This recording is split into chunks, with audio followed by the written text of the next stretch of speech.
முத்துக்குமரன், சாச்சனா, தர்ஷிகா, சௌந்தர்யா எல்லாருமே சும்மா விளையாண்டுட்டு இருக்காங்க. அப்போ வந்துட்டு ட்ரூ ஆர் ஃபால்ஸ் கேம் மாதிரி முத்துக்குமரன் கிட்ட கேட்டு விளையாண்டுட்டு இருக்காங்க. சாச்சனா கேட்குறாங்க, உங்களுக்கு இந்த வீட்டிலே பிடிச்ச பொண்ணு சாச்சனா தானே அப்படின்னு கேட்குறாங்க. ஃபால்ஸ் அப்படிங்கிறாரு. அப்புறம் இந்த வீக்கில் வந்து ஜாக்லின் வந்து ஃபைனலிஸ்ட் ஆவாங்களா அப்படின்னு கேட்குற உடனே ட்ரூ அப்படின்னு சொல்கிறாரு.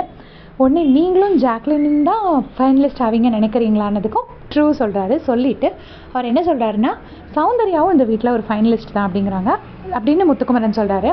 உடனே சாச்சனா வந்து எனக்கு அப்படி தோணலை, சவுண்ட் வந்து ஃபைனலிஸ்ட் ஆவாங்கன்னு எனக்கு தோணலை அப்படின்னு சொல்லிட்டு சாச்சனா சொல்கிறாங்க. அப்புறம் முத்துக்குமரன் சொல்கிறாரு, அதாவது நான் ஏற்கனவே இதை நிறைய வாட்டி சாச்சனா கிட்ட சொல்லியிருக்கேன் தர்ஷிகா, ஜாக்லின் வந்து கண்டிப்பாக ஃபைனலிஸ்ட்டாக இருப்பாங்கன்னு நான் சொல்லியிருக்கேன் அப்படின்னு சொன்னோடனே சாச்சனா சொல்கிறாங்க, ஆமாம் சொல்லியிருக்காரு, நானும் சொல்கிறேன் ஜாக்லின் வந்து ஃபைனலிஸ்ட் தான் அப்படின்னு. ஸோ வீட்டுக்குள்ளே இருந்துக்கிட்டே முத்துக்குமரன் வந்து அப்படியே டாப் 3 கரெக்டாக கெஸ் பண்ணியிருக்காரு.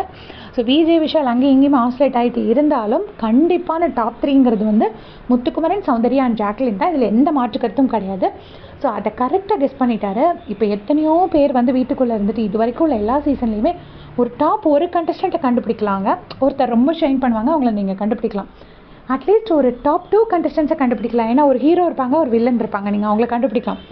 டாப் 3 கண்டுபிடிச்சதுங்கிறது இது வரைக்கும் யாருமே கண்டுபிடிச்சதில்லை. எந்த சீசன்லேயுமே இவங்க 3 பேர் தான் டாப் 3 வருவாங்கன்னு கரெக்டாக யாருமே கெஸ் பண்ணதில்லை.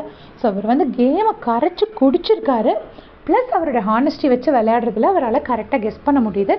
மேபி அவர் நிறைய யோகாலாம் பண்ணுறதுனால இவ்வளோ பர்ஃபெக்டாக திங்க் பண்ணுறாரா, ஒரு மைண்டு கிளாரிட்டி இருக்கா அப்படிங்கிறது நமக்கு ஒன்றும் புரிய மாட்டேங்குது. ஸோ இதே மாதிரி பிக் பாஸ் அப்டேட்ஸ் தெரிஞ்சுக்கிறதுக்கு சேனல் சப்ஸ்கிரைப் பண்ணிக்கோங்க. தேங்க்ஸ் ஃபார் வாட்சிங்.